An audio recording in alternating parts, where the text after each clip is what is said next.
morning, everyone. How are you all today? Today, our story is about letter L and its sound O. So, let's start. So, what can we see in this picture?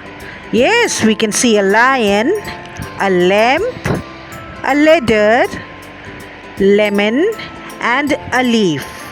Now, let's read the story.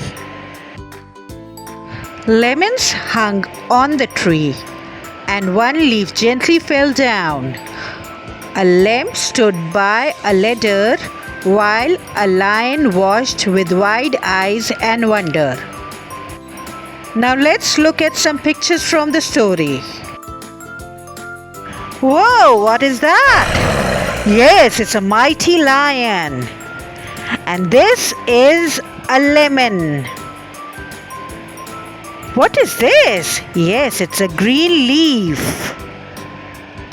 And this is a very cute lamp. What is this? Yes, this is a ladder.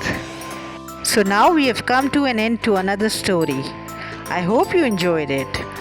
Please take care of yourself. Allah Hafiz.